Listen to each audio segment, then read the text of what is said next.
Hi everyone, this is Sasha, Susie and Rack. We're all really from Women's Fight News. Rack, you're just a fellow member now with all the good work you done for us last year when we weren't turning up to events. You covered so much for us. I feel like I'm part of the team pretty much. Yeah. Part of the team. And Happy New Year, 2023. And what a year it's been for women's boxing and for our channel. Like, I was looking back at everything that just women's boxing generally, obviously we're going to talk about, but you know, in particular what we've achieved this year, and I'm so proud of us, really, what we've done, all three of us. Yeah, it's been covered a lot of grounds, all the major events in the UK, pretty much there, and even in New York. Sasha, you made it to see Taylor Serrano, so wasn't missing that one. Everything has been covered from one side of the pond to the other. Yeah, I think actually between the three of us, we've probably covered literally every major show, haven't we? That's featured. Obviously, we can't make every single week because there's tons of shows, including small hall shows. But I think between the three of us, we've done a pretty good job last year. So more to come this year. Good job. Yeah. So we're just going to kind of review, obviously, 2022. Super difficult because there was so much. So when I was like trying to write out what we can talk about, it's so hard to condense it. But if you think back like 2 years ago, it probably would have taken 10 minutes and being like, right, we've got the fight camp fights and then like we're done. That's it. So you can see the progression already. Now I'm going to start off with this because obviously January is typically quite quiet for boxing. It's a little bit busier this year. Actually, there's some good shows coming on. But last year, we got this announcement, Katie Taylor, Amanda Serrano, at last. How excited were we all for this fight when it was announced? Yeah, definitely. I mean, you were super excited to the point where you rushing back from work and quickly trying to book your flights. I like pulled over at the side of the road to book flights before they went up in price. Sure. That was the fight. So Taylor Serrano, everyone was waiting for that fight. Everyone's anticipating it for years because I was always mentioned being in the pipeline. So when it finally got happened, it was kind of like about time. It's actually going to happen. And how's it going to go? I'm sure that's what I'm going to cover. It lived up to expectations on all accounts. And I don't want to say it set the trend, but it raised the bar. It raised the bar and kept it up there for what women's events and what women's fights should and can be like. And moving forward, some of the other fights I had this year, it definitely held its own. Yeah. I mean, that fight was meant to happen back in, I think it was May of 2020. And then COVID hit. And the fight then was initially supposed to still take place behind closed doors. Can you imagine that fight would have happened behind closed doors? That would have been a robbery for every fan. Yeah. I remember I interviewed Amanda not too shortly, about a few months after that. And she said, of course, she was offered an amount she wasn't happy with. She didn't think the setup was going to be great. And she pulled away and she decided to go down the unification route, which I remember online, a few people saying, oh, you take your opportunity, it's your biggest payday to date. You've kind of squandered that. But down the line, it's turned out to be the best decision she could have ever made because the fight, when it happened, was 10 times worth more, bigger stakes, bigger everything. It's gone down as one of the best fights in women's history. The platform, Jake Paul involved. That was probably one of the best career decisions she's made. Yeah, without a doubt. And one of the questions I actually had is, would that fight have happened without Jake Paul? Because that was a fight that was meant to get made years prior to initially getting made. It was meant to be made. Amanda made it clear that she'd only do it for the right money. Would the right money have come along if Jake Paul did not get involved with Amanda Serrano? Rack, go to you first. No, the fight may have happened down the line when she has no other options, we're exhausted everything, but it wouldn't have happened with the same kind of money that Jake Paul got involved. She always needed that catalyst. She always needed that bit of spark behind her to get it to that level, to elevate it to that kind of extent on her side, not just Katie Taylor's side. Of course, Katie Taylor's got Eddie Hearn, so she's going to be looked after, but no one was back in Amanda's corner from the promoter point of view. So having Jake Paul there, right time, right place, right guy, he made it happen to that extent. That fight, as we just said, it would have been in Eddie Hearn's back garden on Fight Camp. It wouldn't have been anything more than that. We would have probably forgotten about it a month later. But Jake Paul definitely was the catalyst in making it what it was. Yeah. Do you agree, Susie? Yeah, 100%. I think he's made it the event it was, like Rack was saying. it was an event. It was a whole complete show in Madison Square Gardens. The build up. I mean, you were there, weren't you, for the weigh-in? They made the weigh-in so entertaining. Yeah, WWE superstars there. So they just thought about everything. It wasn't just the fact that they were just putting a women's boxing fight on for the sake of it. They made the whole event epic and worthwhile for who they were. The pound for pounds fighting each other. Biggest fight of all time. They made it an event to suit that, which I think was brilliant. Yeah, I agree. I think without Jake Paul, that fight probably would have happened at the end of their careers for the sake of doing it. When there's not on, a belt might still be online, might still be for Undisputed, but it wouldn't have been worth what it was. So those who criticised Jake Paul, we wouldn't have got that fight. But obviously that was announced. That was a great start to the year. You could kind of feel a buzz from that, knowing that we're going to have the biggest fight in women's boxing history taking place. And kind of not sure after that, we got to see Claressa Shields make her UK debut. And obviously, Susie, you were there. It was in Cardiff, wasn't it? Yeah, that was brilliant. Do you know what? What a reception that Claressa got here. And I think a lot of the fighters coming over from America are surprised at how vocal and how passionate the British fans are. And as soon as they've tasted that, they want to fight over here. And I think, she got such a reception here in Wales. And I love seeing her live, to be honest. You could just see how, I think, you can see a certain amount obviously on television. It's great. But when you actually see someone live, it's completely different sometimes, isn't it? You can see their skill. I was like wowed by her skill. And I was just so happy to see her live. The fact that I then got to see her live twice in 1 year. Yeah. And Rack, obviously, she defeated Emma Coase, and I believe she won, every single round in that fight. It was super convincing. After that fight, did you think the Shields Marshall fight was guaranteed to happen this year, or did you still have any doubt? No, I was pretty sure it would happen at some point this year, just when they ironed out all the terms and conditions. They're under the same promotion. She's literally come to the country she's come to the islands of Savannah Marshall. She's fought there. Savannah Marshall's ringside. And then just going on a few months later, the reverse happened when Savannah Marshall fought and Claressa Shields came. Yeah, I was pretty sure they were going to fight. And it was just a matter of specifying the date and getting everyone behind it. I wasn't sure. I just had this feeling early on. I know it was all set. I understand the point of them being signed and, Claressa coming to the UK. She wasn't just doing that for a laugh. There was obviously a reason behind it. But I just had a feeling they'd struggle with dates because I knew... and then obviously Savannah ended up having that injury and it pushed it all back. We didn't know that at the time. But I just had a feeling it'd be a tight squeeze, which it could have ended up being that obviously later down the line because obviously Claressa has MMA commitments as well. And the fact that Savannah's fight kept getting... Because obviously Savannah was meant to fight on that Cardiff card. We were meant to fight together on the same show. And everything just kept getting pushed back because of an injury. So I was pleasantly surprised when the fight actually happened because I kept having that doubt that it wouldn't happen. So fair play. I just think build up, wasn't it? Like if you think about it, with her, even though she couldn't fight the same card in Cardiff, the fact she was ringside, they had that real head-to-head, into blows at the edge of the ring. That was perfect. Set the scene, and then obviously Savannah getting one of the best KOs against Femke Hermans to then build this fight. It was like the perfect build-up, wasn't it, for the end of the year? Yeah. I felt it was going to happen because as well, another thing I never added is that in their division, because there is no one else too much around, that it was for both of them the only fight that made sense boxing-wise and economically. It was a lucrative fight for both. Both fighters wanted that. Both fighters wanted to make that great payday. Both wanted to make that legacy. Claressa wanted her revenge. Savannah wanted to be undisputed. There was a lot of talk to build it up. I just felt like it couldn't not happen. It had to happen. And there was the injury which pushed it back, but I was very sure that sometime this year it will happen because if Claressa never fought Savannah, where would she go? Who would she fight? If Savannah didn't fight Claressa, where would she go? Who would she fight?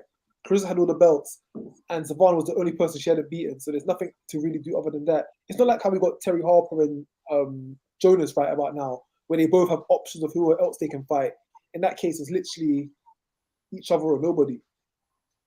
Yeah, no, I do agree with that. Definitely made sense. I just had a feeling with injuries and then the MMA contract and things like that, which did obviously come into concern later on, but we can talk about that later on. But yeah, at that time, obviously, they were starting to set the scene for that massive fight. And obviously on the same card, Caroline Dubois had her debut, and obviously there was tons of pressure on Caroline coming in for many different reasons. Obviously, she's like the golden girl in the Team GB. She's Olympian.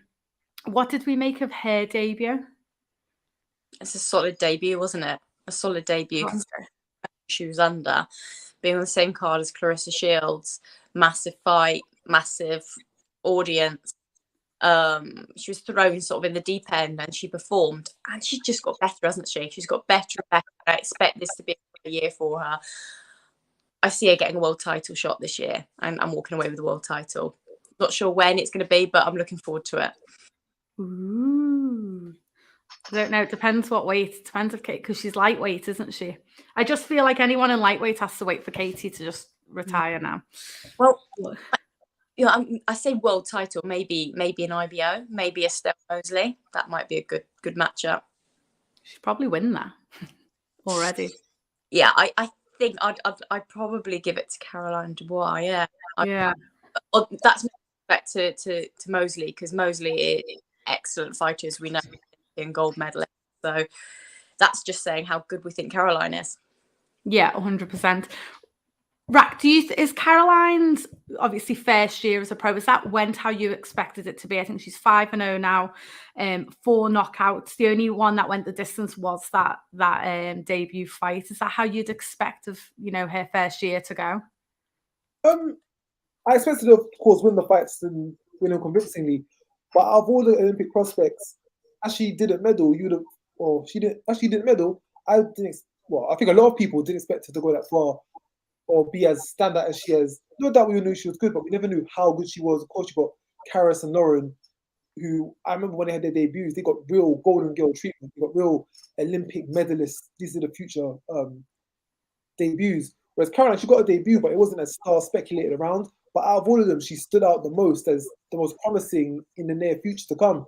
I'm not saying the other girls aren't going to get that light or they're not going to live up to what we were expecting, but I think Caroline's definitely set herself apart and said, out of this crop of Olympians, out of this crop of new wave boxer generation girls, I am the one to keep your eye on, and I'm the one that's going to make noise the fastest and do the biggest accomplishments the quickest.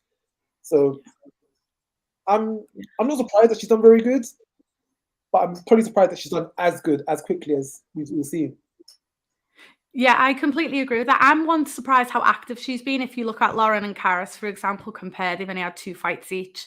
Caroline's have 5 this year, which is amazing. It's a perfect start. But yeah, I think it was a bit of the unknown. Like you said, she's so young. And I always wonder if she would have turned over pro so quickly. Obviously, with the amateurs, it's up in the air whether it'll even take place at the next Olympics and things like that. So she turned pro very, very young. But I feel like that's worked out the best for her because she's still young. She obviously absorbs things like a sponge, and you see the progression in each fight. And out of all of them, she's probably the most exciting, I would say, to watch. And, 4 knockouts out of 5. She's going to be a fan favourite. No shadow of a doubt. And like Susie said, could she win a world title this year? Yeah. I mean, but there's other divisions. But I just think anyone with Katie Taylor, it's a nightmare, isn't it, being in lightweight this year because she's tied up. But like you say, you've got the IBO, or, could she move up? You've got super lightweight, Chantelle Cameron. It's not easy wherever she goes right now. I was going to say even tougher, but it's not who she's going to win against. It's who's easier to make a fight against. Right. You know what I mean? Katie Taylor's super protected in that sense. So Caroline comes with, in theory, very high risk and low rewards. I think with a lot of the girls, like we have Alycia, who's super featherweight, unified, probably undisputed next year. Katie Taylor, lightweight, Chantelle Cameron, 140. I think it's a case once all of them have had their time, they've reigned and either vacate to move up or to retire. I think that's where girls like Caroline Dubois come in because they're getting her in the right position, getting her the right fights, building her up. As soon as those titles become vacant, it'll be girls like Caroline who will put straight in place for the vacant titles, and that's when her reign will start on. But right now, it's very hard because the belts are all held up by one person in each division. But yeah, she will definitely be the next in line to have one of those belts when they're vacated. I agree. I think this will be the year, actually 2023, by the time we get to the end of it, we'll see a lot of them vacated. I think we'll see the featherweight division vacated by Amanda Serrano at some point towards the back end of the year. Potentially Katie Taylor at the end of the year. You don't know who's going to vacate a little bit higher with, you know, Tasha Jonas with all that going on. So actually, I think the back end of this year, we could see quite a few belts vacated. Alycia, who's up? Alycia Baumgardner, of course, she'll vacate. So actually, even though a lot or most of the divisions now look super tied up, I think in 6 months' time, come June onwards, they'll be free for these younger girls coming through. And we've got to talk about Tasha Jonas. What a year. But we'll start with her first world title.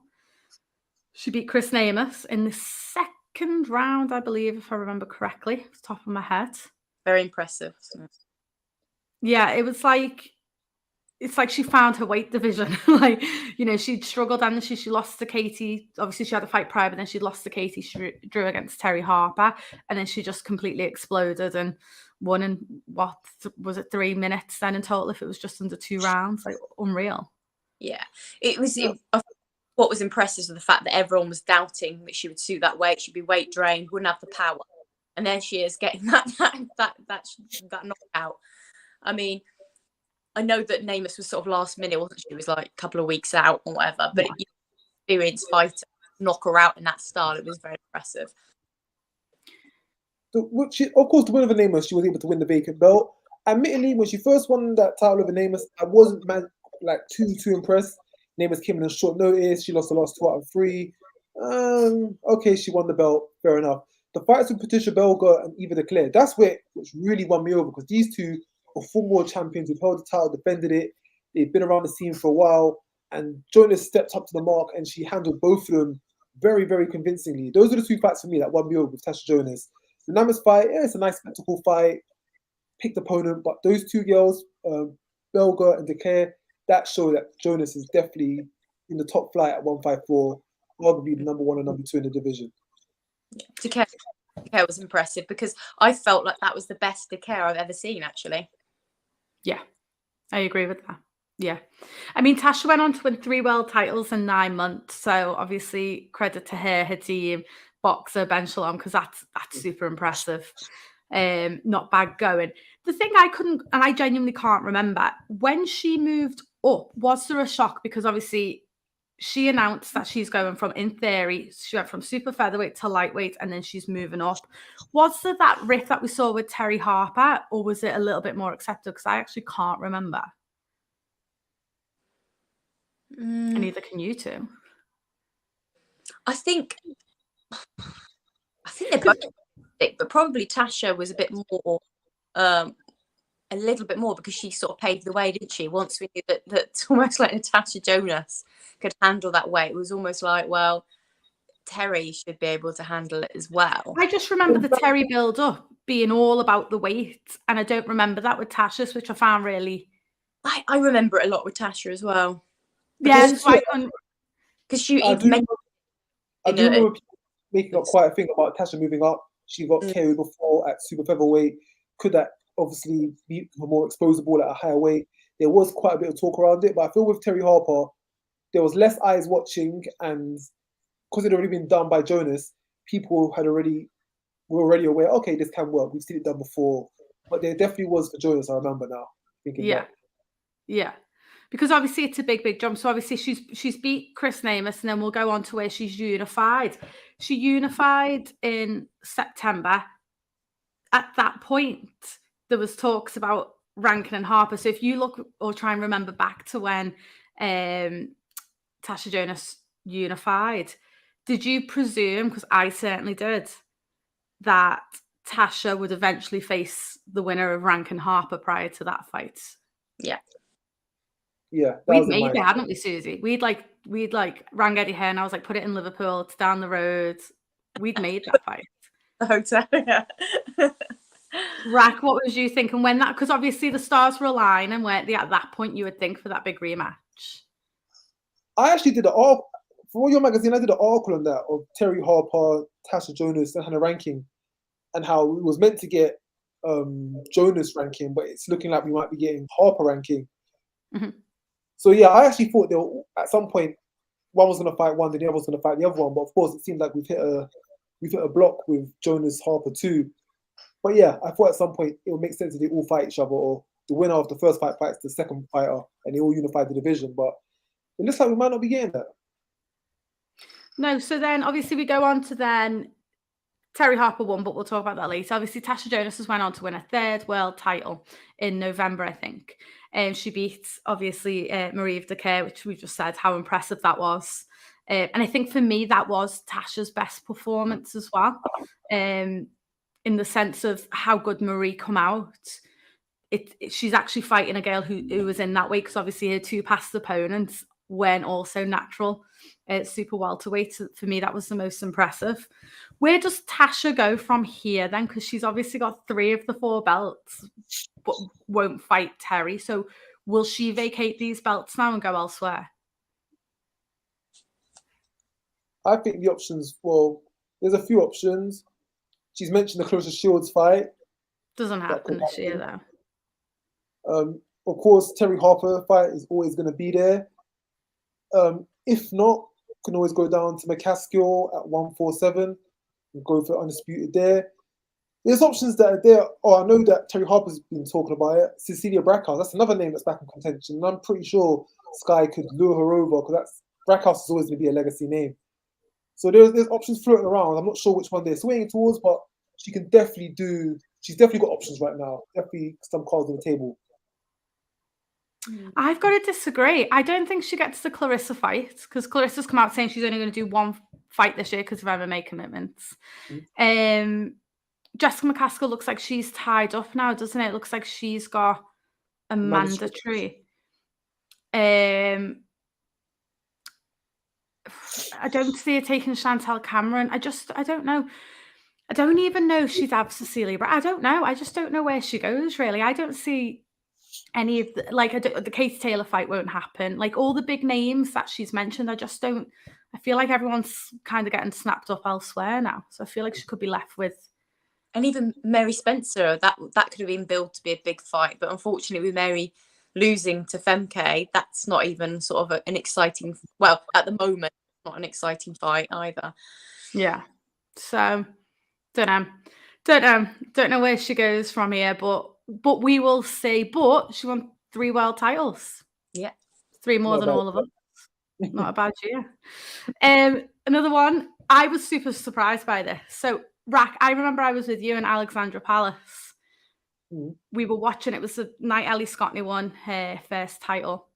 Yep. And you said you heard about Raven. And I was like, what? And you went, she's signed with Francon. Remember, we went and found her, and she actually had.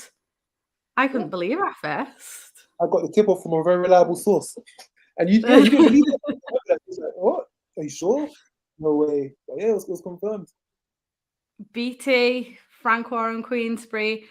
What was your opinion on that, Susie, when it was first announced? I was excited for her, because what's not to love to be like the one and only female, because you get all the attention. You'll get the spots on the shows and all that. Do you know what? I was so excited for her, and she had a brilliant debut, but I was just a little bit disappointed that they didn't follow up with us as soon. They didn't give her as much promotion as I thought they would. I feel like it fell a little flat for a bit, but then she's come back with a bang. I feel like they've got it back in hand now at with the Frank Warren promotions. But they've got a great one in Raven. She's going to be, again, another one who can be world champion this year. They need to be promoting her more, I feel. So yeah, I'm glad that she was put on in Dubai. I'm glad that she had it was Granini. Yeah, Granini.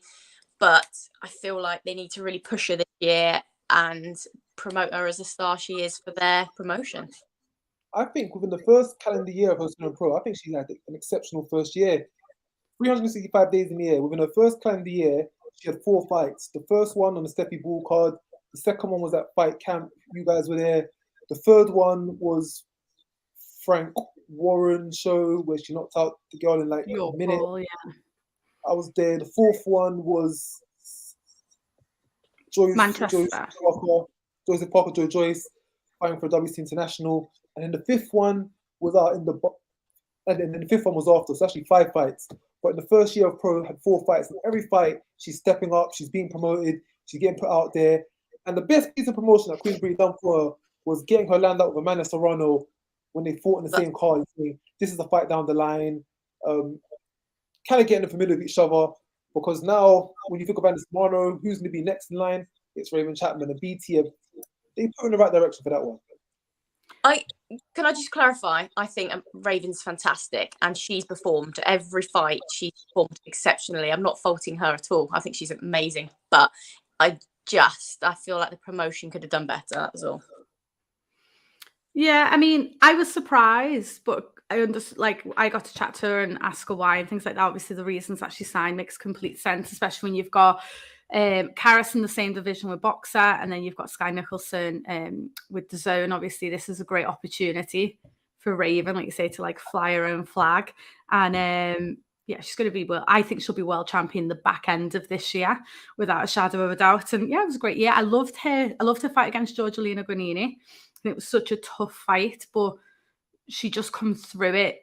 Obviously, it wasn't the perfect fight, but it won't be at that stage in her career. But I just loved everything about it. And then I loved how she went on to Dubois. Can't remember her opponent's name, which is awful. But I loved that fight. I was sitting in the airport watching it, and how her opponent was still standing. Like, I'm sure she was concussed from like round 3 and she made it through somehow. But yeah, I'm super, super excited for Raven Chapman. Terri Harper. Hey. Hi, Terri. If you stay tuned, we'll be talking bad things about Terri soon. And hi to Jack as well. Yeah. So then let's move on to this one. Erica Farias against Sandy Ryan. This is obviously the first one I'm talking about. What did you make of this one, Rack? It was a test that Sandy, well, evidently she needed at that point in her career. Didn't go the way she wanted it to go, but you know, this is boxing. It's going to happen. You're going to take losses. You're going to take wins. You just got to learn to move forward, which she never believed she did in the rematch. And well, let's not talk too far ahead because we've got that to cover. But yeah, it was just another occasion, another example of women getting onto big stage cards, getting to show what they can do. And glad she got the rematch. The story was followed up and was able to put her out this and show that she's now back in contention to fighting in that division for titles. Yeah. What did you think, Susie? Yeah, I think the first fight was obviously she was very disappointed. And then she got a lot of stick for it. Didn't think it was too soon, but have the bravery to come back. You can't win though, can you? Because we say it all the time. If you fight journey women too much, you absolutely criticise for it. You know, Caroline Dubois faced quite a bit of criticism this year for a couple of her opponents. Like, bloody hell. But then if she went the distance with them, they'd be murder about it. Like, yeah. You can't catch a break. No. But the like I said, the fact that she could come back and immediately did a rematch, you know, hats off to her to go out there and do it and to put on the performance she did. Yeah, she put on a great performance. So yeah, I can't wait to see what happens next with her. But here's my point. Was it actually an upset or was Erica overlooked? Because when that fight was announced, I remember thinking that's a huge fight. And like, fair play to Sandy for taking it. It's the way you learn, isn't it? It's great to be a part of them fights. But I didn't feel like it was the big shock and upset that was like circulating online, because Erica Farias is an unbelievable boxer. You know, she's very, very good. I know, you know, she'll be getting older and things like that, but she's put in 2 very good performances against Sandy, because I thought the rematch against Sandy was fairly close. So Is it a case of it being an upset, or was she just overlooked? Or a bit of both? Well, I think definitely fighters, let's face it, outside of when they put the shows are on in the UK, there's obviously the ones that have got more eyes on them. I think that people do overlook some of the overseas fighters coming across, and yet from Argentina, that's a huge, you know, for years they've loved women's boxing in Mexico, Argentina, South America. They've got so much experience. They've got so many big nights. So yeah, I think there is definitely an element of overlooking these fighters. Yeah. But like I say, she's done the rematch and she done well. Next one, Ebanie Bridges becomes a world champion. Susie, I'll start with you. I don't know why, but let's start with you on this one. You were there. I'm sure you were there. What was your thoughts on it? Well, yeah, it was a great night, obviously. Knowing Ebanie, I've seen all the hard work that's gone into that. So obviously, it was exactly how I expected it to go. And I thought she put in an excellent performance. She dominated throughout. She put on a clinical performance. And it was a thoroughly deserved win against a legitimate opponent. The amount of people that now say, oh, she was on her way out, she was old, she was all this. I'm sorry, it's just because Ebanie put on such a great performance. Suddenly they try and make out as though it wasn't a legitimate opponent. She was world champion for such a long time. You couldn't get much more legitimate than that. So, she did great. She had a great night. Deserved world champion. And then obviously now she's gone on to defend. Talking about that later. That deserves its own segment. What was your... I was so proud of her because I know how much hard work she put into that, and she deserved it. Yeah. What was your thoughts on it, Rack? Oh, yeah, we'll go on to the second fight in a bit. Well, the first fight against Cecilia Roman, I think that was her coming out fight. It established that I am beating world champions. I'm on the world level. I'm not just a show. I'm not just a showcase, and I'm here to prove it. And she done it. Done a convincing job of it too. No doubt, decision. And that put her, without doubt, in the world bracket. Of course, people went on to say, oh, Roman was an Asian champion. She faded, this and that. But I think her critics were soundly, convincingly answered in the fight after that. But we'll come to that when the time is. For me, people did criticize, and again, it's like you can't win, can you? Because if she would have fought for a vacant title, people would have kicked off, and then she's defeated a very long reigning champion, and people didn't like it. I think for me, I remember watching the fight thinking, it doesn't show that Roman's like fading, because I actually had her win in the last 2 rounds. I had Ebanie win in the first 8, and then Roman, being the true champion she is, fought back to try and do her best to defend them titles. So for me, if you're fading off, she would have gave in. If you're 8 rounds down, I know they weren't the judges' scorecards. I think one of them had it even wider than that. But if you're still fighting and snatching a couple of the last rounds, to me, it shows that you are still at world level. So I think it was a bit harsh criticism. But again, I think with Ebanie, you either love her or hate her. There's not much in between. So you're either super happy that she's won and feel like she's deserving, and those who don't go so far the other way and just start coming up with like bullshit of why she's not. But she obviously become world champion, and announced herself on the world stage. So, and then let's talk about it now, actually, because it's the most recent to happen. Obviously, it was in December. She faced Shannon O'Connell, who was her mandatory. And straight away, there was a bit of controversy because obviously Ebanie had, I believe, a fight and an opponent kind of locked in. This all come up, and they took the kind of probably strange decision to make, really enforce him mandatory. So it kind of got off on rocky starts because people, again, who maybe not be an Ebanie Bridges fan, said she was ducking Shannon O'Connell. Clearly she wasn't. Let's talk about the build-up. Because the build-up for me was brilliant, but it was quite strange in the sense of it wasn't as back and forth as Baumgardner and Meyer. But what they did say was so spiteful, they didn't need to say a lot. What did you think of the build-up, Susie? Well, because I've known about, obviously, these fighters for a while now, and I know that for a long time, Shannon O'Connell has been sort of saying things about Ebanie, especially within Australia. And she's got this reputation for being the way that she is, for having a bit of a mouth on her. So I already knew she was already a bit like that. So it didn't really surprise me when she started coming out with all these things towards Ebanie. And obviously Ebanie's never really mentioned her because she doesn't want to give her the attention because that's what she's after. But obviously then the fight gets made. So it's all fair game, and they went for it, didn't they? But to be honest, it was entertaining for everyone, wasn't it? Everyone loved it. Everyone lapped it up, and it didn't matter what Shannon O'Connell said because Ebanie had a point to prove, and she dominated and ended it in style, didn't she? So, but I genuinely feel that Shannon O'Connell completely underestimated her. I wasn't sure if she was just doing it for talk, but I feel like she genuinely did underestimate her and think that she was just a little or something. Like, how did she really think she was that? You know, it's just crazy.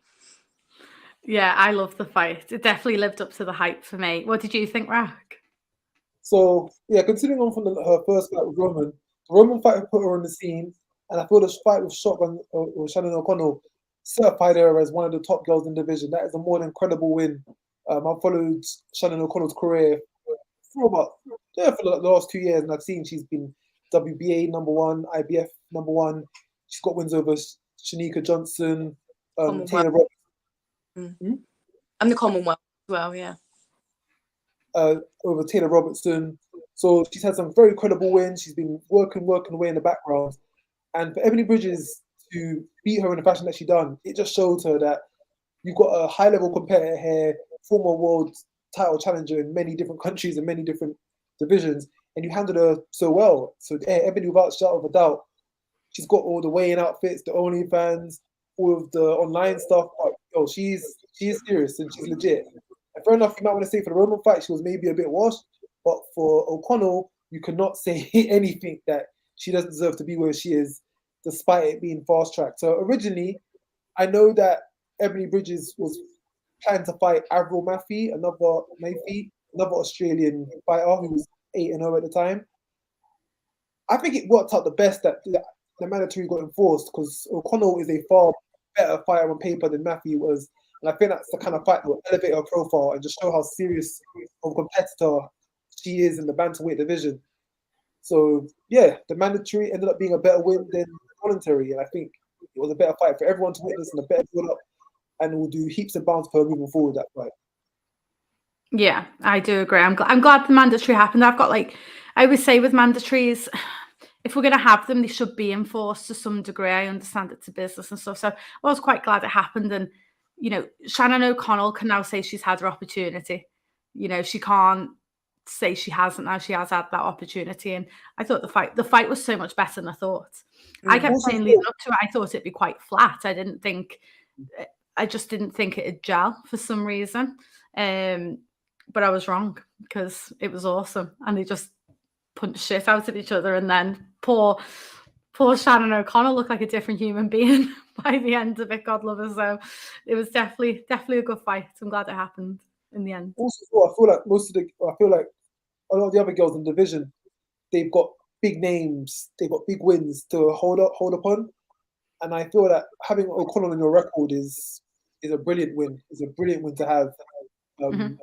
Julian Luna has a win over Marion Juarez. That's a massive win. Nina Forsland is a 2-time world champion with various names on there. I thought out of all of them, resume-wise, Nina Hughes has the win over Jamie Mitchell, which isn't the biggest of wins, but it's still a notable win. I feel that after that win, Ebanie Bridges can definitely say, I can definitely be #2, maybe even #1 out of the wins that I've had so far. She can definitely now say, I'm around the top of this division. Yeah, and there's some huge unification fights in that division, but some of them seem a bit tricky to make for some reason. But I think obviously Nina Hughes winning and her being signed with Matchroom, that obviously makes life a little bit easier, I suppose. Shannon Courtney wants to get back in the mix. Obviously, Ebanie will be having a rest now after that surgery. I think Dina Thorson has a fight coming up in February. So hopefully but I think that'll be a division. Don't know, we might not see a unification till the end of, the back end of next year. Nina Forsland has the same manager as Nina Hughes. So that fight it could potentially be a bit more easier to make. The only one which I think is the wild card would be Julian Luna, because she's not anyone's manager, she's not with any of the promotions, and she's all the way in Mexico. But those three, Hughes, Forsland, and Bridges, all under the same promotional banner / manager, that could be done. We could see that, I think, at some point this year. Julian Luna, I think, the final piece, once all three have been put together, should be the last one that gets the belt. I feel like in principle, you would think they're easy to make. I just feel like I think Shannon Courtney causes problems in that division because I think some fighters might be getting held back a little bit or being forced to wait for Shannon to be ready. And I just feel like with a couple of fights, and then you've still got other fighters coming through like Lisa Whiteside as well. And, you know, there's people banging on the door who could potentially end up being mandatories and upsetting the division. I think it's one of the divisions that, yeah, it looks easy on paper, but I think it's one of the tougher ones to unify in. I just think it's a lot of moving pieces in that one for some reason. I just wonder, like you say, that the one that's very difficult is Luna in Mexico. Will she ever come out of Mexico to fight?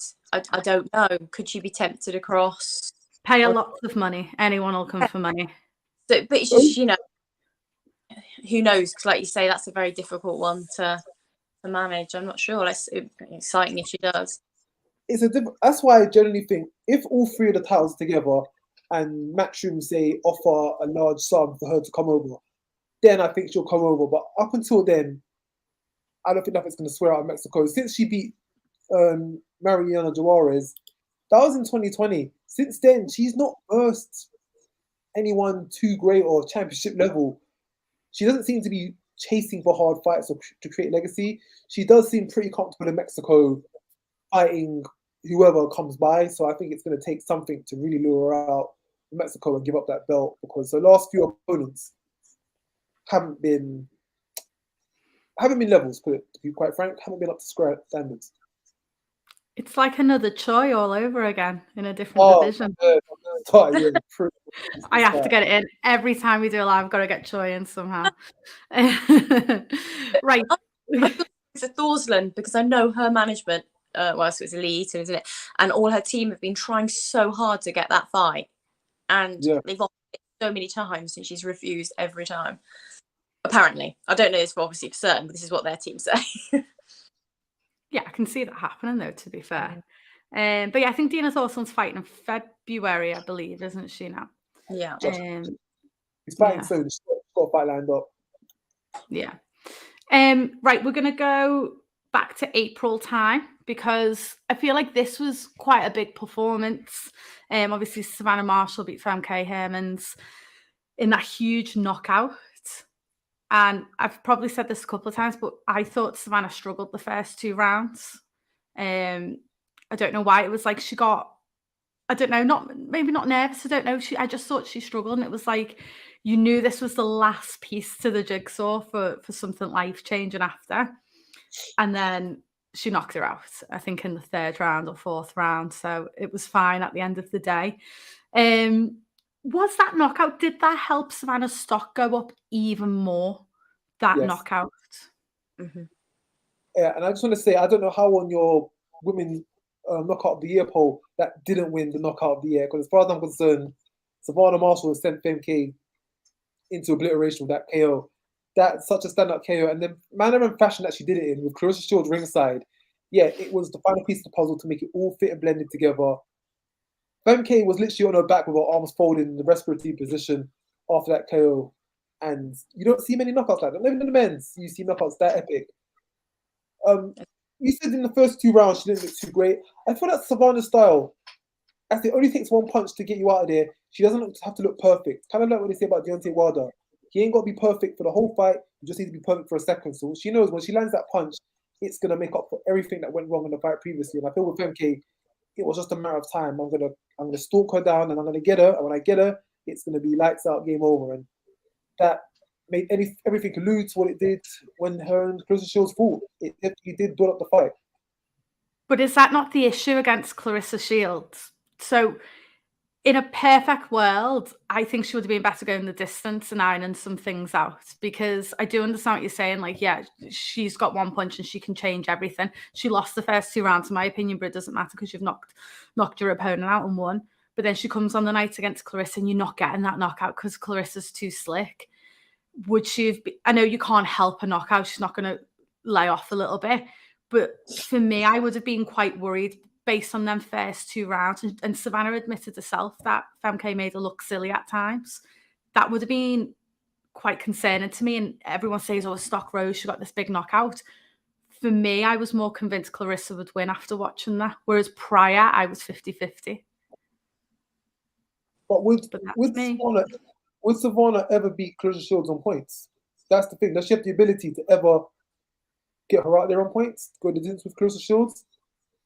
Well, apparently so, because I've wrote down the judges' scores. I forgot how close some of the judges had it. It was like 96, 94. So, you're close enough there. I mean, I don't know how they've got it that close, but in theory, when you're losing that close in theory, then yeah, I think she potentially could, apparently. But the judges do weird and wonderful things. It was 96, 94, but we was all there. We was all stood next to each other. Was it 96, 94?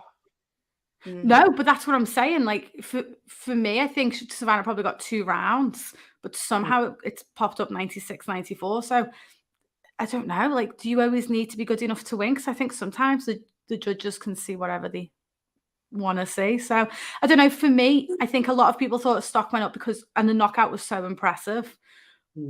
But it didn't do anything for me. I favour Claressa more because I knew she couldn't land that against Claressa, and the first 2 rounds looked just too troubling for me. I know that obviously Karriss looked amazing and won the majority of the rounds, but I still thought that Savannah looked great as well. Like, she put on, she looked better than I thought she was going to look against Claressa, to be honest. And so that's why I think I would like to see it again. Some people saying, I don't want to see the rematch, but I think I would, because let's not forget that Savannah Marshall hasn't had all that much experience in the pros. Like, I know that they've had the same amount of fights, but Claressa fought sort of, I would say, sort of more experienced, higher caliber opponent. And I feel like with Savannah Marshall, she could still evolve and still learn. So it would be quite interesting to see the rematch. Maybe not straight away, but get Savannah Marshall a few more fights and then a rematch. I'd love to see that, because there's still potential for Savannah to get even better. I think Ben Shalom's come out and said he'd like her to have 1 or 2 fights, Savannah Marshall, and then the rematch. I don't see the rematch happening this year. I see it happening early next year. I see it being like at least 12 months away, the rematch. But I think it'll happen. It's too much money for it to not happen. That'd just be silly. But both of them, the biggest paycheck each of them are going to get versus each other. So why not? Who wants Claressa Shields? Like I said originally before they fought the first time, who wants Claressa Shields going to fight? Who wants Savannah Marshall going to fight to generate that kind of income? Yeah, 100%. We briefly spoke about this before, but the back end of April, obviously, we saw Madison Square Garden. Someone that was on the card, obviously, was Skye Nicolson, who, probably like Caroline Dubois, probably had like a perfect year. As perfect as it can be as a professional boxer. She's been super active. She's travelled far and wide. What a year she's had. It looks perfect to me. And Commonwealth. When she's not fighting, she's commentating.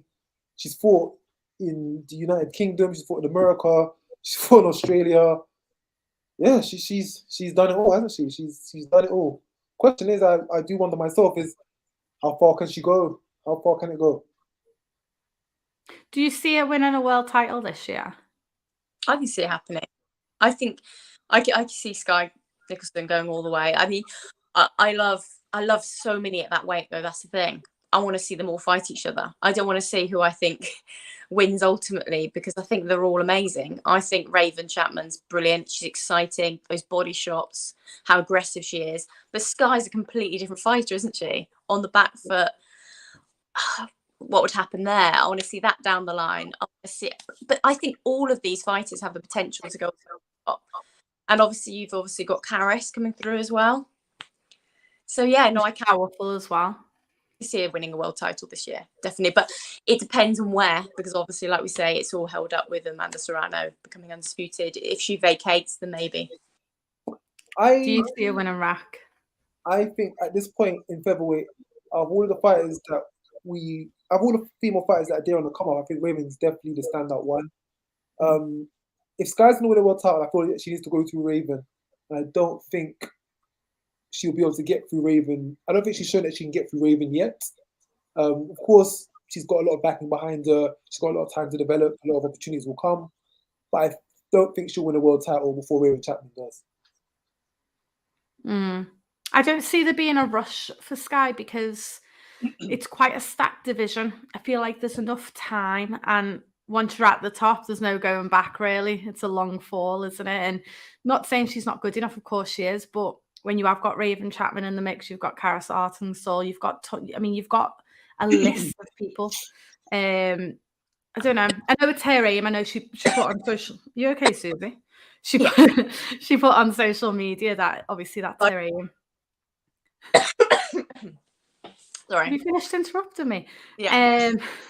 But yeah, I don't know. Like you say, it'd be the back end of the year, and I suppose it depends. I think she needs some steps up in opponents before we know. I think if you to compare Raven's had, with Georgelina Guanini, that's a big step. Skye's not had that yet, but there's obviously time early this year. So I think until she has that step up in opponents, I think it's quite hard to say, really. It's really hard. That's what I love, the fact that we've got all these people coming up. It's going to be amazing to face each other.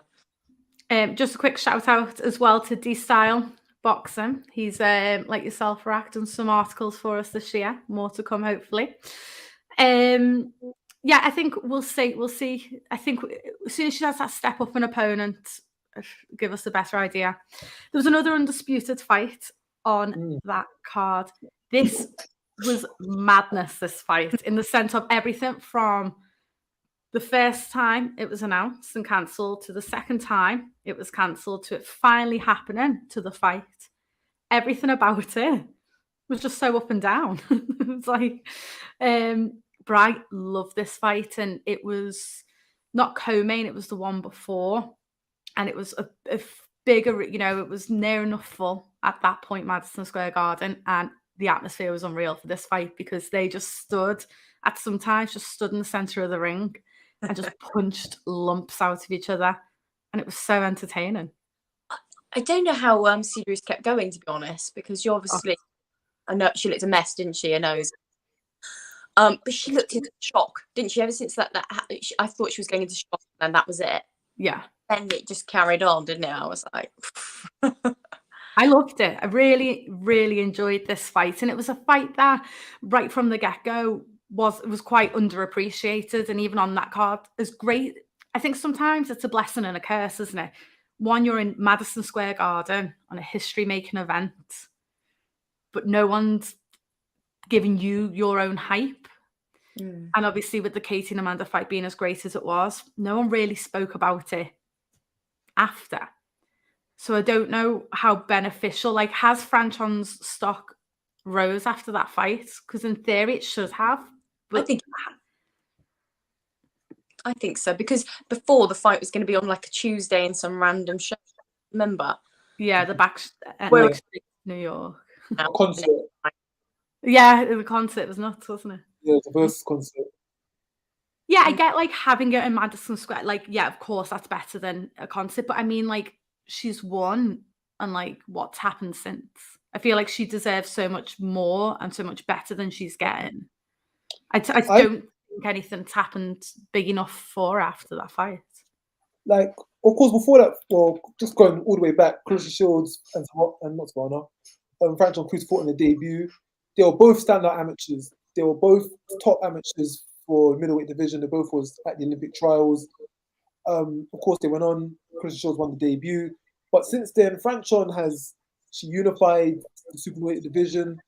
Elin Cederroos, people don't know that Elin Cederroos, she beat Femke Hermans in Belgium. She came over to America. She beat Alycia Napoleon for the title. So she unified on the road away from home.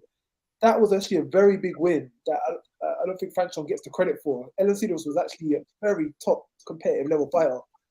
And I think the story with Francon Crews is that she's just never been promoted well. I just don't think she's had a consistently good promotion where she's been spoken about, she's been put into the mix, she's been given fights to stay busy.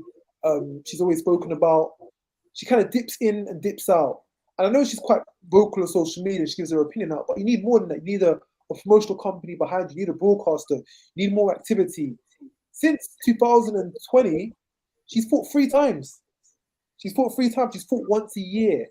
And for someone at Francon's level, that's just, how can you let the world know about this great fighter who was on par with Claressa Shields back in the day if they're already fighting once a year, and between that, no one's making any noise about them. So Yeah. I think and look at that. She became undisputed champion with the most limited promotion, the most known or the most spoken about undisputed champion. I definitely think if one of the top promoters snap her up, they can do a great job of her because she pretty much promotes herself. Very interesting character, great fighter. Yeah, it sings for itself.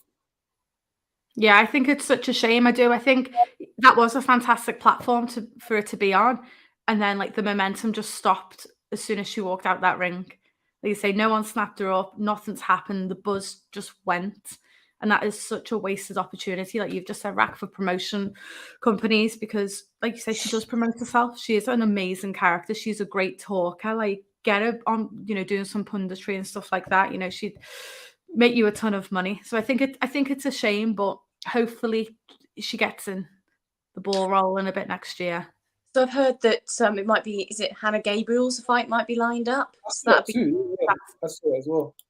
And obviously then there could be Hammer, and obviously she was trying to get a fight with Savannah Marshall when she came to London. So hopefully we'll see some fights this year for her. I like the Savannah Francon fight. Winner gets Claressa. I like that. Yeah, it would be a good fight. I would like to see the fight. And I'd love to see Francon back on a big platform, but really where it's like she's got the opportunity to shine. Because like I say, when you've got Katie Taylor and Amanda Serrano following you, it's tough then, isn't it, to keep people talking about you after such a big fight. And then I believe it was June. We've briefly spoke about them. Lauren Price and Karriss Artingstall made the debut. Obviously, it wasn't the same show. Lauren Price made her debut first. 2 weeks later, Karriss did. Lauren Price took a lot of stick for her debut, if you remember correctly, and people said they were underwhelmed by her performance. And I'll be honest, it was one of my favourite debut performances, so I don't know what I see compared to others, but I thought it was really good against a decent opponent. I think for with Olympians, if they're not their opponent out, then it's a bad performance no matter what they do. And where she's, of course, the Olympic gold medalist. I remember I was at that show. I think it was React Pork headlining it. It was at the Wembley OVO, where you're like you push as the co-main. They made a big deal about you.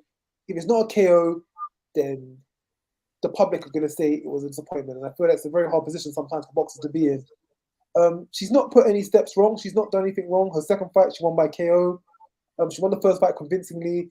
She hasn't been as active as, say, Caroline Dubois, but it's still early days, and not every Olympian is going to knock their opponent out in the first round from getting in the ring. So yeah, give her time. She's shown her quality. She's shown her pedigree. Yeah, we'll see. We'll see what Lauren has to offer. Yeah, and what are your thoughts on Karriss, Susie? Because she did impress. Yeah, she had a hugely impressive debut because if we remember, loads of boxers were coming onto Twitter and praising her and saying what an all-rounder she is. And she makes me laugh because you see her interview beforehand and then suddenly step in the ring and she's just relentless. She's like, she just doesn't give a crap. She goes straight for it. I wouldn't want to be on the receiving end of her, to be honest. It's scary because she just goes for it, doesn't she? She has such spite. Yeah, it's the body shots as well. Those body shots. So she's extremely exciting. So I think from a sort of a fan-friendly style, she's got it, and I think she's only going to get better. So yeah, I mean, I was impressed with both of them, but yeah, Karriss, I think with that kind of spite, I think she's got that kind of entertaining style.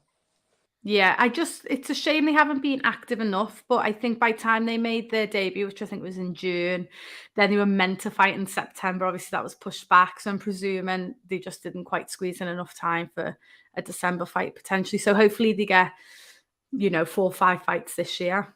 I'm wondering as well, thinking about it, I was just I wonder if the preparations for being in the amateurs are going to get in the way as well, because if we think that they wanted to go into 2024 to Paris, well, they're going to have training camp for that, aren't they? So would that get in the way? Oh, they're going to go. They wanted to do the Olympics continuously. That's what I've heard, that they want to be back in the Olympics. So if that's the case, it's going to get in the way, isn't it? So does Skye. If that's the case, I know there's a rule that you can't I know in the UK there's a ruling where if you've had under a certain amount of fights, you can participate in the Olympics. If you've had over that threshold of fights, then you can't compete in the Olympics. So maybe that's why they've had less fights so that they can still qualify for the Olympics. If it goes ahead, because obviously the Olympics might not now be going ahead. Oh, the boxing in the Olympics. Obviously the Olympics is going ahead. I hate that rule. And quickly going off topic, Mikaela Mayer and Hamadouche.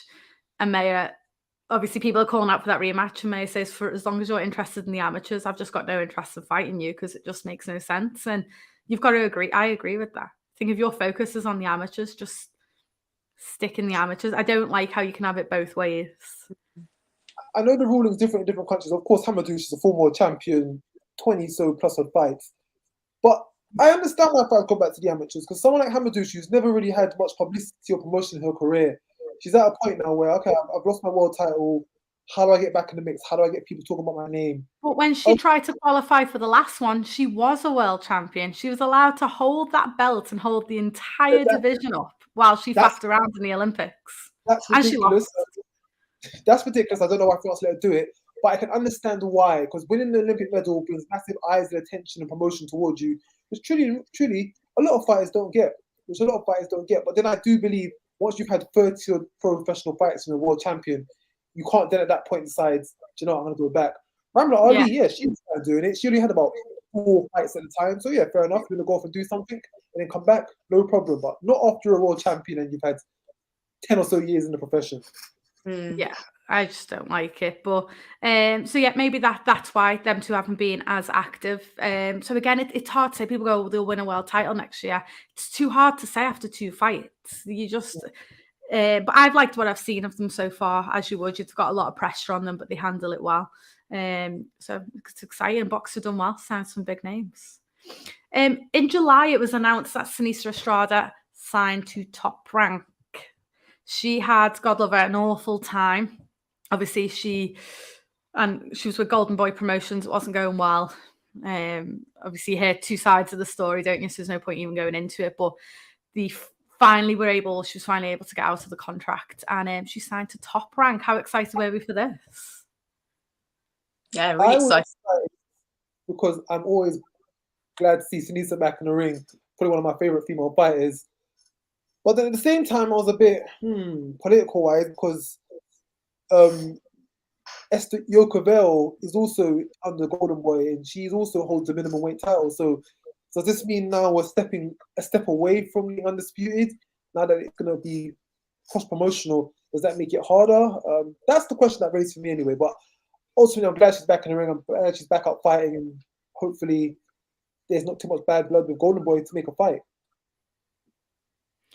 Yeah, I mean, Top Rank have obviously done an amazing thing with Mikaela Mayer. So, you know, I know they don't have a ton of females, but what they've done with Mikaela, you know, obviously they've done well. So it makes sense to me. Obviously, she wasn't getting out, she wasn't getting fights. They obviously couldn't agree on what was happening in her career. So it's just nice to see her out. And she has got a fight as rumoured next year with Tiny Tina. Yes, in the Ruprecht in Germany. Yeah. I'm looking forward to that fight. Yeah. That'll be a great fight. I am really excited for that. So that'll be a unification fight as well. So yeah, we'll see what happens after that. But I'm just excited. You know, she was obviously thrilled to be back in the ring a few months back. So that was nice to see. And emotional for her, wasn't it? Yeah, and it must be difficult, mustn't it? Like, I always think when fighters are out with injuries and stuff, I mean, that must be horrendous. But you can kind of accept that because you are where you are. I think when you're inactive because of other people and because of, you know, politics and promotional difficulties and contracts, that must just be infuriating because you're physically fit, ready to go and fight, and there's certain people holding you back. So that it must be really tough. But and she's not always been super active, you know. And I thought, when was that time I saw her? It was obviously nearly 12 months. Prior to that, she only had like 2 fights. Prior to that, was only 1 fight in a year. Like it's been a bit stop-start for her, which is such a shame because she is one of the most entertaining fighters. She just doesn't stop. And like I always say, she leads with a left hook. You've got to love anyone who leads with a left hook over a jab. Like, that's just too entertaining. Just to say, her fight with Villarano in November was the co-main event of course, Denzel Bentley and Jenna Beck was the main event. But Estrada Villanova was the co-main event. And just to say, this year, on my list here, I've gone through all of the fights, and there's been about 8 co-main events, which have been women world title fights this year. And that's just a great place for women's boxing to be in at this point of time, where women world title fights, or just women fights, can be co-main eventing, main eventing. Earlier on this year, Jennifer Han challenged brain freeze Mikaela Mayer for her title. That was a top-ranked main event. Seinesa Estrada, co-main event. So even for promotions that maybe a year ago barely had any women on their roster, and our main event and co-main event, it's another step just to go to show how far women's boxing has come and how much it's spreading throughout everywhere now. Not just Eddie Hearn's Back Garden, shows across the globe, all promotions.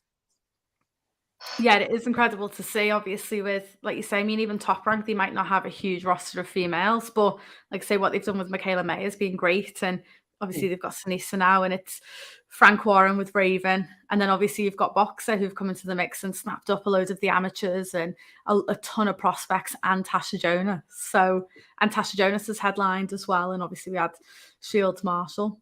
So, yeah. Mitchell. Yes. As well in Dubai. There's just been so many. I believe, if I remember correctly, this one co-main, didn't it? Terri Harper, Hannah Rankin. That was a co-main. Yeah. Bridges last month, that was a co-main. Chantelle Cameron McCaskill in Dubai, that was the co-main. Shields Cozen was the co-main. Shields Marshall main event. Baumgardner Mayer co-main. And Serrano Matthews, which you fought on the Francon card, again co-main. So we're getting big fight, we're getting title fight, women fights, and big cards, big co-main events.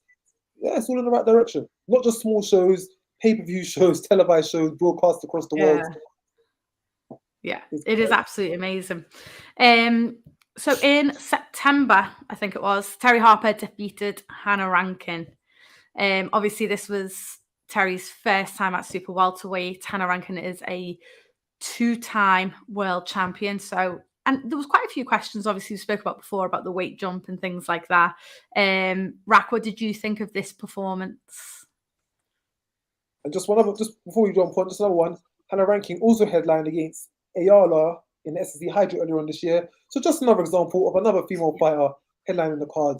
Yeah, so going into this fight, I always thought it was going to be a case of Terri Harper, we know how well she boxes, good mover. The boxer versus Hannah Rankin, we can know she can punch. You know she's got a lot of the weight advantage. Which one's going to be able to set their rhythm in, and which one's going to be able to upset the other one first? Is Hannah going to be able to outmuscle, outwork, outpunch Terri?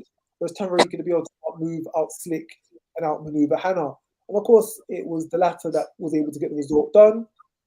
And I think Terri showed that she was able to handle the weight very comfortably. She was able to be as comfortable at 154 as she was at super featherweight. I feel Hannah with that fight, she got into the mix a bit late. She didn't start planting her feet, setting her shots in as she should have done earlier. But I know Hannah pretty well, and I know that's not deterred her. I know she's looking to come back early next year, or early this year, I should say, to contend again. And now Terri Harper is, aiming for Cecilia Brackhouse. So we'll see how that goes. What were your thoughts, Susie? I thought Terri looked phenomenal. Like, again, it was the anticipation, wasn't it? You saying everyone was mentioning about the weight difference, coming up in weight. Obviously, Hannah is a decent sized weight fighter for that weight. Coming up against Terri, she's a big fighter. So the fact that Terri came out so strong and looked so clinical in those first few rounds, it was phenomenal. And it's going to be very, very hard to beat at that weight, to be honest. Yeah, I enjoyed it. And like I say, I was quite surprised even when I was sitting ringside. Obviously, was sitting at media, and quite a lot of people had ripped Terri off and were just not convinced by the weight. And it just kept baffling me, that thought process. I just didn't quite understand it, because I just don't know why any fighter would move up if they couldn't do it. So I didn't quite get the logic of why people were saying that it wasn't the right weight. But yeah, it was a great performance, wasn't it? It was quite a clinical performance, to be fair. Hannah done what she was great at, and she didn't make it easy for Terri. And, hopefully we'll see Hannah back at some point this year. But yeah, I'm just more excited. I'm just excited to see what happens next for Terri. The Tasha fight will never happen, which blows my mind. I think it's crazy. I'd love the Cecilia Brackhouse fight, but that doesn't happen next. So it'll just be interesting to see what avenue she goes in. Obviously, I'm sure she isn't just going to look at the super welterweight division. Obviously, if options and opportunities come up like Jessica McCaskill, Chantelle Cameron, maybe. Obviously, there's tons of fights out there. But it was just nice to see Terri, make a comeback at world level, because obviously that's, the level she's at. I'm sure that's where she feels like she belongs. So yeah, I'm quite excited to see what's next. But it's just, I think it's probably quite disappointing though that we're not getting an undisputed fight. Yeah. And I was genuinely convinced. I was like, well, this is dead easy to make now. It felt like fate as well, didn't it? That this was going to happen. Yeah, like the stars are aligned and it's worth even more money than the initial rematch, which, I'm sure a lot of people wanted. So yeah, it's a strange one, but I don't know, it's one of them, isn't it? I'm sure Terri's going to go on to get huge nights. I would love to see the Cecilia Brackhouse fight. I think that's huge. Whether Cecilia will come to the UK and fight Terri, I don't know, but I'd love that fight. But otherwise, I'd like the Jessica McCaskill fight, I think. I think I'd like that. But Chantelle Cameron wants her again. We will talk about her in a minute. We must talk about, obviously, this fight, Mikaela Mayer, Alycia Baumgardner. So leading up to that show, I kept saying there'll be something controversial that happens. And I kept thinking someone on the undercard would lose. And I will put it out there, I think someone did lose, but they got the win. I'll never ever say who. But I think there could have been two controversial things happen that night. I think one of the prospects lost, but they were given the win. And then we had Mikaela Mayer, Alycia Baumgardner. And obviously all three of us were there. And am I fair in saying at the time, because I'll ask about what you think now, but at the time we all thought Mikaela won. Yeah. And I think, what would you say, 80% of the arena thought Mikaela Mayer won. So quite a shock one. It was a split decision. Rack, have you watched it back, and who do you think won? I can definitely see a case of it being for Baumgardner. I do think it's the case of what you like and what you prefer in a fight. Without doubt, it was a close fight, and without doubt, I can understand why either fighter felt they won it. But going over, it was close. If it went to Mayer, I would think, oh, yeah, that was the right decision. If it went to Baumgardner, now looking at it, yeah, that was the right decision. No fighter was out of their depth. I think being there, I thought it might have edged towards Mayer. I thought Mayer did enough. But looking over it, because sometimes watching it by video, you can see a different result. And I don't think there's any complaints going forward that it was Baumgardner that took the win. But I guess that's what some fights are like, and that's why you have judges. We will see things differently. We will score it differently. Wouldn't have been a robbery either way. But yeah, close decision towards Baumgardner. Yeah. Susie, have you watched it back since? Yeah, and I think Rax summed it up perfectly, to be honest. I can see it going either way. When I scored it personally, I still lean towards Mikaela Mayer for what I see personally, but I can see how other people would score it for Alycia. So it wasn't a robbery either way. So I just want to see a run back. Yeah, I feel like on the night, I think all of us, well, at least I was anyway, I'll speak for myself, that was a robbery. I think I had it 8-2 or 7-3, something pretty wide on the night. And then I watched it back and I thought, oh, Mikaela Mayer will kick herself because she was just too slow them first 2 rounds. And that was the difference. I still probably could edge it to Mayer or a draw. And I just think, oh, she would have just stepped on the gas that tiny bit more in the first 2 rounds. She probably could have snapped it up. Baumgardner's made it very clear she's just not interested in a rematch anytime soon. In all the spite, I do think that's fair, because Mikaela Mayer, of course, both of them were trash talking each other, but when Mayer was champion, she was kind of, in some cases, had the one-upmanship in that, well, I'm the proven fighter, and you're just getting this opportunity because there's no one else about. I don't need to fight you. I'm the biggest fight of your career. And I'm going to turn around and won. So it's like, yeah, that same energy you had, that I'm nothing, and that I don't deserve to be here. Now you don't deserve to be here. Now you've got to earn the shot. Now you've got to earn your way back. And I think we all know at the end of the line, they're going to fight each other at some point. I think there's too much money invested and too much public attention invested for it not to happen. But for the time being, Mikaela May is going to fight Christina Lindato, the only person to beat Alycia Baumgardner. Baumgardner is going to go on the Univie with someone jump me in here. No, because I can't. Elin Mikaela. Mikaela, that's the one. She's going to fight Mikaela for Undisputed. She holds Undisputed. Mayhem holds the win over someone who beat her. Yeah, why can't the fight happen at the latter end of 2023 or even early 2024? So, yeah, it's still there, just not yet. Yeah, I agree. I can understand, of course, Maya wants to rematch. It was a split decision. Why wouldn't you? But I don't like immediate rematches. Never have. I think there's a rare occasion that would call for an immediate rematch. And I want to see this in years down the line when it's worth 10 times the amount of money it is now. And I think they will fight again. And there's tons of big... Yeah. It's a big event. Last time it was the co-main, which it did a fantastic job of doing because it could have main event itself. When this fight happens again, I don't think they're going to make the same mistake or not mistake, but they're not going to make the same decision and make it as a co-main. It will be its own headline in itself. It will be its own card, headline somewhere. And yeah, just take it from there. Yeah, it'll definitely be a main event in a couple of years. Whether it'll happen this year, probably not. But it doesn't need to. I don't think there's a rush for that fight. I think the longer it goes and if they both go off in their own journey, the more money it makes eventually down the line. There's tons of big fights for Mikaela May that I'd love to see her in prior to that anyway. So yeah, you understand why she's disappointed, but she'll go off to lightweight and do her own thing. Can I say I'm not a fan of the matchup for Mikaela May that's been Lindato? I'm not a fan of it. I am. Shame on you. I'll tell you why. I feel like I love Lindato as well. And I feel like she's had the time out. She's had a baby. She was a world champion. I want to see her get back up to form again. I feel like she's kind of been thrown to the lions a little bit because she's had a couple of warm-ups in Greece. One warm-up. So I feel like she needs to have a few more fights till she gets back up to that level. Because I just worry that she doesn't know where she's at. She has had a baby. It does affect your body.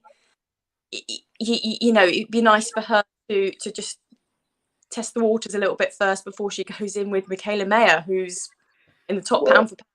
I'm going to counter that because she's mandatory to fight Chantelle Cameron, hasn't she? And nothing come back and there was no purse bids, blah, blah, blah. I was thinking, is she taking the Mikaela fight thinking I'll get Mikaela while she's down? Because Mikaela's just suffered a big loss. I'm not, by the way, I think Mikaela will win the fight, but I'm just, saying it both ways of, is she thinking like this is a great opportunity for me to make some good money and to potentially put my name back on the map and defeat Mikaela May, who is still, after that loss, top 10 pound for pound, rightly so she should be. So is she thinking, because there's an opportunity she could go and fight Chantelle Cameron for Undisputed and she's not taking it. Because is she thinking I can get Mikaela while she's down? That was my thought process behind it. Yeah, from a few sources, I believe that she's not taking the fight with Chantelle Cameron for Undisputed 140 was due to the purse split being 75-25. So receiving only 25% for fighting Chantelle Cameron, I guess to her, just didn't make any viable sense. So when the option for Mikaela May fight from Top Rank came through, I'm guessing they were offering her considerably much more, hence for her taking that fight.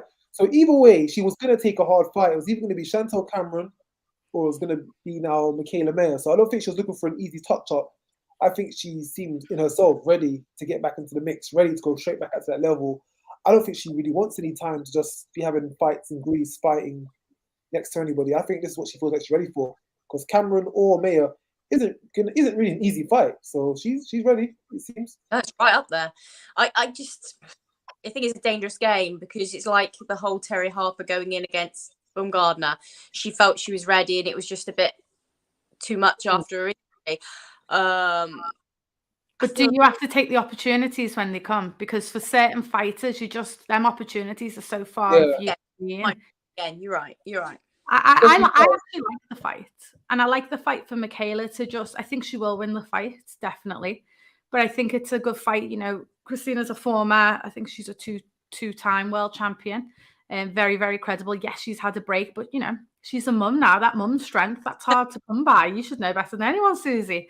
I think she's a good opponent for Mikaela, because I'm looking forward to seeing Mikaela's kind of journey back to the top now, very similar to Terri Harper. You know, she's suffered a defeat to the same girl, and I'm sure she'll come back up on top. And I always say it, that's the fight down the line for me. Mikaela Mayer, Terri Harper, that will be the, like, Katie Taylor, Amanda Serrano in a couple of years to come. That'll be the next big fight. So there's loads of fights out there for someone like Mikaela Mayer, but this would have been quite a tricky decision for her to pick an opponent, because she's not going to want to drop too far down from world champions.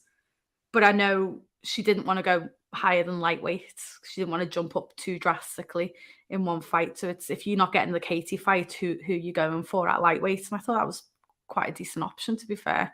And I believe Delphine Pursoon turned the fight down, but I don't know. I don't know how true that is, but you mentioned about having to take bites and opportunities when they come. No, I actually completely agree with you that there, because I think sometimes, as fans or people watching from the outside, we forget that there's contractual or promotional situation that some fighters are in. Someone like, for example, Mikaela Mayer, who's been on the top rank for a whole career, who they put money into and invested for her to slowly have her development come up. Yeah, she could say, do you know what, I want to have a bit of an easier fight, or I'm not going to take this world title fight now, because I know in 6 months later, there'll be something else. But people like Christina Lindato, we forget that they're not signed to big promotions. They ain't got deals behind them. They've got not massive investments. When these chances come by, it's like, it's either this or nothing. I'm pretty sure she would have taken the Chantelle Cameron fight if the Mikaela Mayer fight didn't come up. For her, it's not really a case of, oh, I'll see what's coming in 6 months. I'll see what's coming in a year. This opportunity comes up, I have to take it. Kind of same way Alycia Baumgardner did with Terri Harper. Alycia was in the same position as Christina. It was a case of, I've not really got a great promotional contract. I've not got any promotional contract. I'm taking fights as they come. I don't know what's coming next.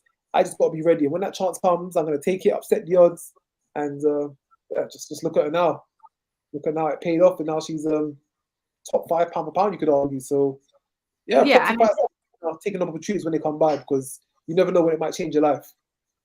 Yeah, I completely agree. And like I said before, you get Mikaela in, you know, unknown territory. Mikaela's never had to come back from a loss.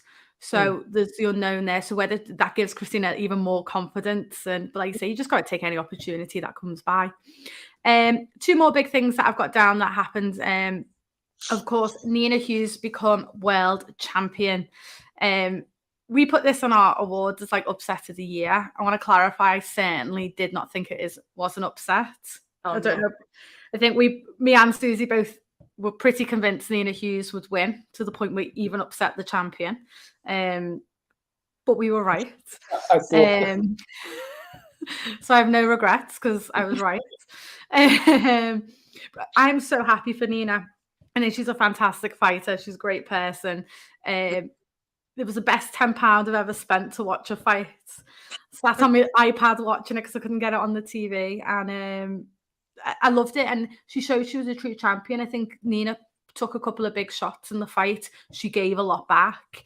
And, you know, she lost away for a couple of rounds in the middle, Nina. And then really in the championship rounds proved that she deserved to be a world champion. So I was absolutely buzzing for her. What about you two? I'm so happy for her. I just think, again, she's another one, actually. There's me saying about, taking your time sometimes. With her, she's taken every opportunity that's been put in front of her. Yeah. She just wanted to get to where she wanted to and as quickly as possible. And she's not been afraid to take on whoever's in front of her. I mean, even we remember when she fought Tycee Gallagher, and we were saying, what a big fight, domestic fight they took on there. And then she stepped it up again, taking on Jamie, hasn't she? So she's just, she's done so much in a year, and she deserves it. So I'm so pleased for her. Yeah, good point. That should give Tycee Gallagher quite a lot of confidence. That was a split decision win for Nina. It was a very close fight, a great fight. That deserved to be in a big platform, actually. That was a brilliant domestic clash. So hopefully that gives Tycee like some confidence of, oh my God, in a couple of fights, like maybe I could challenge for a world title, because it was a close fight against Nina. But obviously since then, Nina's been assigned to Matchroom. I mean, we'll talk about this probably more next week, but I know Shannon Courtney's eyeing her up. But based on Shannon's last performance, surely it wouldn't be Shannon's next fight against Nina Hughes, surely. Just wanted to touch on Nina. I interviewed Nina earlier this year after her fight with Beck Connolly, and I think that was her second or third fight. And what she's done in the year, what she's done in 1 year's time, has been tremendous. She's kept her head down. She's done all of her talking in the rings. Her winning the title, I feel there's a lot of people in the boxing scene that aren't aware of Nina Hughes or what she's done last year or where she came from. But it's a magnificent feat. It's a magnificent feat where a boxer, from Lee Eaton and herself and her trainer, from very short succession of time, take the opportunities. Like I was just saying with Christina Donato and Alycia Baumgardner, when you're starting off, you might not have the best promotional contract, you might not have any promotional deal. You take fights on a fight-by-fight basis, you take the opportunities, and with every fight that you take, you just got it in mind. The next fight can change my life, the next fight can change my life. So get an opportunity to go to Dubai and fight a world champion after 4 fights and taking it and being successful, her life is now all the change that she had put in the first place. So it's an amazing triumph story to see, completely under the radar. But now we're talking Hermans Bridges, her and Forcelins, her and Shannon Courtney, names that only a year ago who probably didn't even know who she was, but now she's their competition. So you would love to see it. Yeah, I am absolutely thrilled for her. A fight I would like to see, if she's not going to unify next, is Lisa Whiteside. I just think that's a huge, huge domestic clash. Just, I'd love to see that. But whether we will or not, but really, really happy for Nina. Obviously signed to Matchroom. I hope she does very well, gets paid very well because she deserves it. And yeah, I think it's just nice. I love her story. You know, she kept getting told she was too old. No one would sign her. And now look, now they all want to snap her up because she's a world champion. So buzzing for her. Looking forward to see what's to come for her. And last one, Chantelle Cameron finally becomes undisputed. Susie, what were your thoughts? Yeah, I'm really happy for her. As we all know, that Chantelle's not had it easy.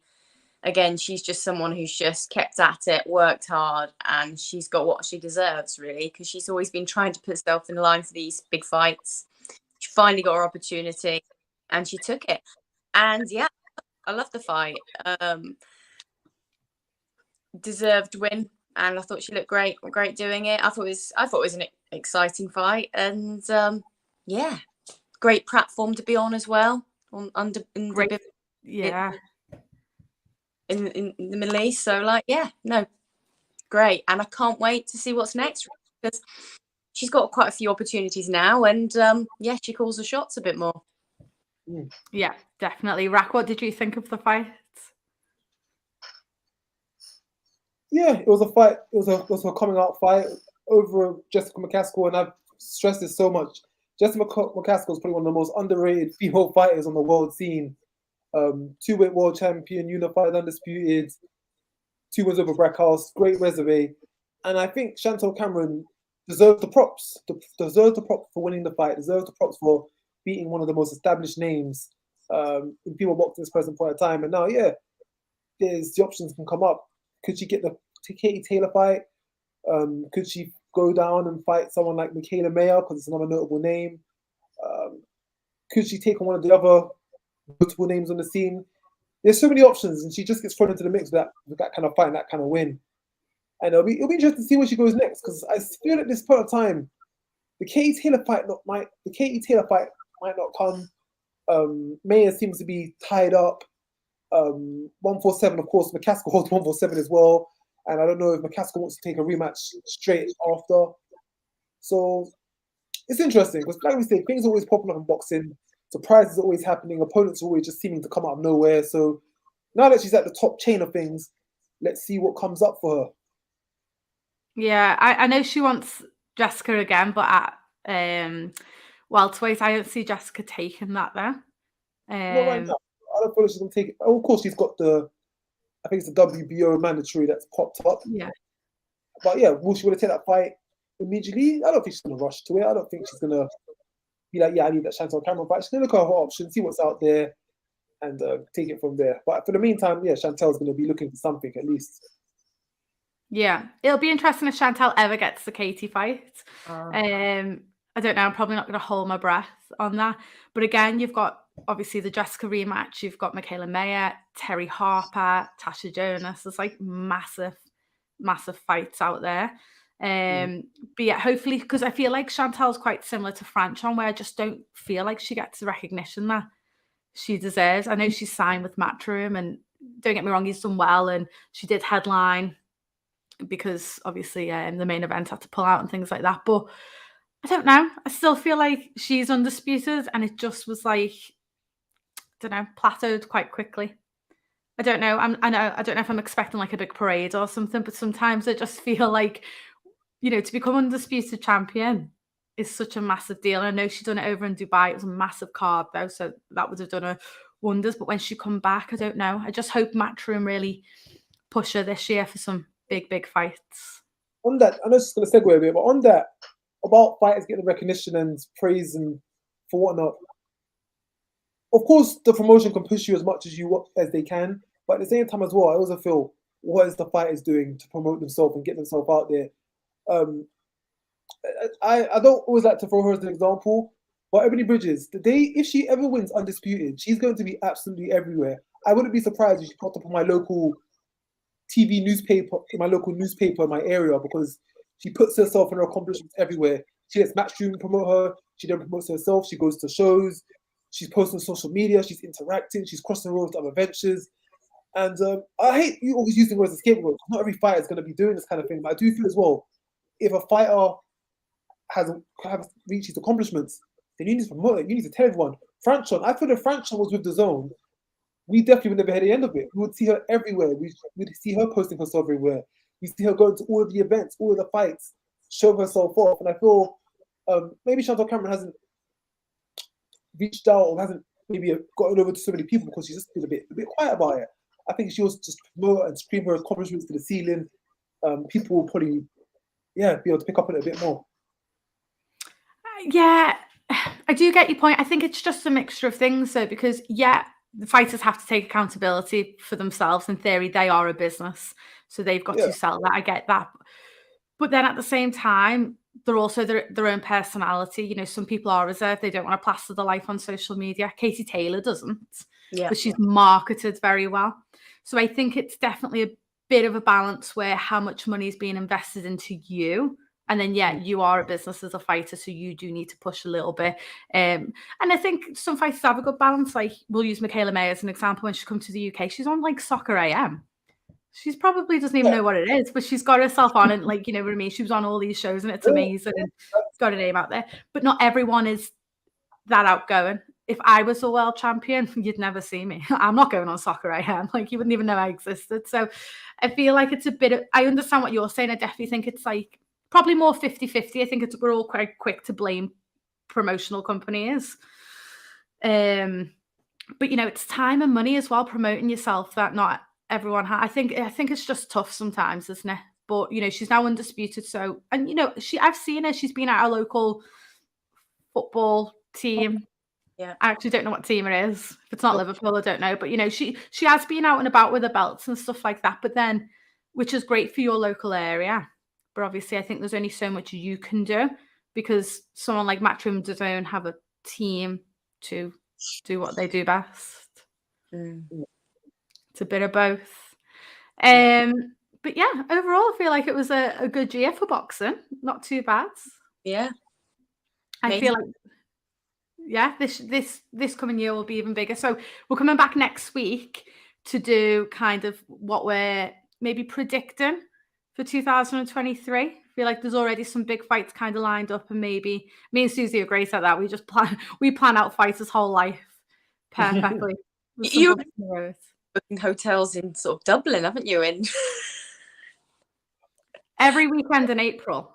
Okay, so I had a very, very, very, very credible source tell me what date the Serrano Taylor fight was happening. So I booked a hotel, and now it's being pushed back a little bit. So I have to and in the end, I was like, if I just book like 4 weekends, it'll fall on one of them. Oh, are you allowed to disclose the said dates? No. because I don't want to get in trouble. So no. And they might not be right because, like you say, it keeps getting pushed. Yeah, so I feel like there were 2 dates, weren't there? There was a date for the Erica Crews fight and the date for the Katie Taylor fight, and then the Erica Crews fight kept changing a little bit, so that changed the Taylor fight. So it looks like the Erica Crews fight stayed the same, but the Katie Taylor fight looks like it might be pushed back a week. But it changes that much that I'm not being at fault for people booking flights and accommodation on the wrong weekend, so I'm keeping quiet.